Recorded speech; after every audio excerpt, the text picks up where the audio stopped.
Hindi ibig sabihin na tinalikuran ka na nila lahat ay hinto ka na din sa mga plano at pangarap mo sa buhay. Alam niyo mga pangga, dalawa lang naman kailangan natin sa buhay eh. Unang-una si God. Para nandyan siya para bigyan tayo ng lakas ng loob at gabayan tayo sapat na dadaanan natin patungo sa pangarap natin. At pangalawa, isang tao. Yes, isang tao lang yung kailangan natin. Nasasamahan tayo hanggang dulo at susuportahan tayo sa lahat ng gusto natin para sa ikabuti din natin. Share ko lang mga pangga. For sure, may mga solid followers tayo na makapanood nito. Alam nyo na hindi ako lumaki sa mga magulang ko. Lumaki po ako sa lolo at lola ko at naranasan ko din na parang napag-iwanan sa ere.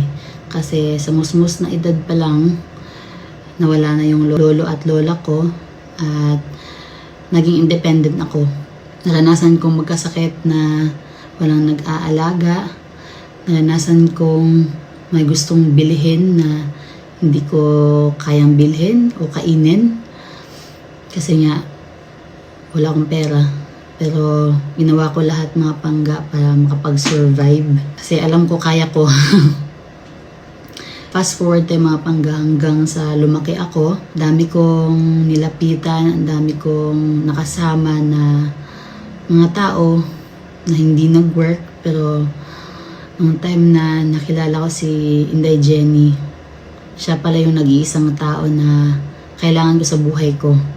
Siya yung gumabay sa akin, siya yung sumuporta, nagmahal sa akin, na walang kapalit. Walang-wala pa ako that time mga pangga, pero andyan siya para sa akin.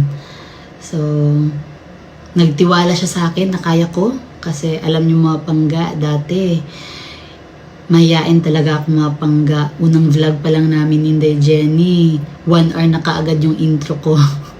Pero, thanks God, kasi ngayon, ito, kaya ko nang magsalita na ako lang. Kaya ko nang magsalita ng straight kasi alam niyo mga pangga, mababa yung confidence sa sarili ko kasi nabubulol niya ako. Pero nandyan siya, nagtiwala, sumuporta sa akin na kaya ko. Hanggang sa lahat ng pangarap ko ay natupad dahil sa kanya, dahil magkasama kami, dahil kinaya ko. Sa side ko, hindi natin kailangan ng maraming tao para suportahan tayo kung hindi naman 100% pure yung pagtulong nila sa atin or pagsuporta nila sa atin. Ang kailangan lang natin is yung nag-isang tao na 100% na mamahalin, susuportahan ka sa lahat ng bagay sa time na walang-wala ka pa hanggang sa nagkaroon ka na. So, yun lang mga pangga. Ang dami kong na-realize, ang dami kong natutunan this year sa lahat ng nangyari sa buhay ko. Ang dami kong na-appreciate, mas na-appreciate ko yung mga meron ako ngayon. Na-appreciate ko yung mga tao na until now, nandito pa rin. Thank you Lord. Grabe.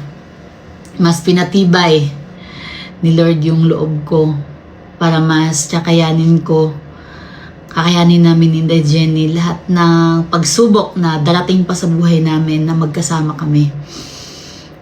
Thank you din sa mga pangga ko na until now, nandyan, nakasuporta sa akin. Kahit may mga negative na silang naririnig tungkol sa amin, hindi pa rin sila natibag sa mga negativity na yon. Ito lang mga pangga, I'm so grateful and thankful sa mga bagay na meron ako ngayon.